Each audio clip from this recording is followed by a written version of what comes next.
Qu'en est-il à présent des ustensiles qui sont destinés aux aliments non consommables? D'un côté, les ustensiles en question servent à des aliments, mais les aliments non consommables. De quoi on parle? On va expliquer ça tout de suite.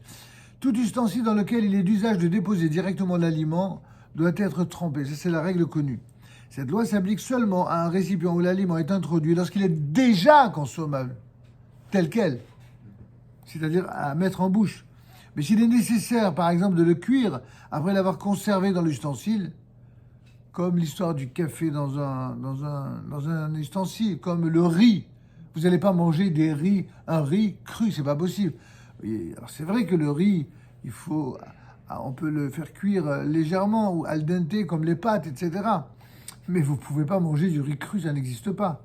D'accord? Donc si par exemple, il est déjà consommable, là oui, mais s'il ne l'est pas, s'il est nécessaire de le cuire après l'avoir conservé dans l'ustensile, il faudra tremper le récipient, mais sans réciter de bénédiction.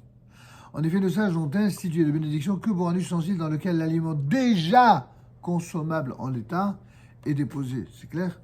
De même, hachoir.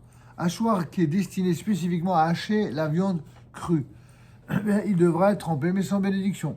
Parce que, a priori, là aussi, à moins d'avoir affaire à un original, on ne mange pas la viande crue. C'est pas vraiment interdit de manger la viande crue, mais c'est pas l'usage. Bien qu'il arrive occasionnellement de l'utiliser pour hacher du pain ou des oignons, c'est l'utilisation majoritaire qui va fixer le statut d'un ustensile. Donc le hachoir, pour reprendre l'exemple précité, il va être trempé au mikvé, mais sans bracha. Il en sera de même pour les ustensiles destinés à pétrir le pain, ainsi que le couteau, qui est réservé à l'abattage rituel. Ben oui, quand le sacrificateur, le shochet, va abattre la bête, on n'a jamais vu le sacrificateur y couper la bête et de prendre la tête de la vache. D'accord, c'est risible. Parce que le couteau ne sert pas, finalement, à consommer quoi que ce soit. Alors néanmoins,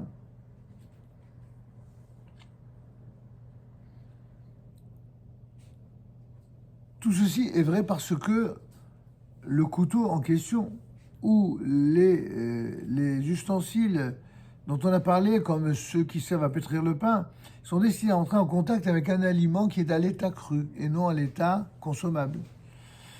Tout ceci s'appliquera, en tout cas selon le Rama, Rabbi Moshe Isserles, qui préconise l'immersion de cette catégorie d'ustensiles, mais sans bénédiction. Toutefois, le Maran Abbé Yosef, le grand décisionnaire séfarade, il affirme que le couteau de l'abattage rituel ne nécessite pas du tout d'immersion et il exempte aussi tous les ustensiles précités. Parce que dès le moment où on n'utilise pas l'ustensile pour consommer quelque chose de façon immédiate, eh bien, d'après le Mechaber, il n'y a pas lieu de le tremper au mikvé bichlal. Et c'est ainsi que nous faisons la halakha.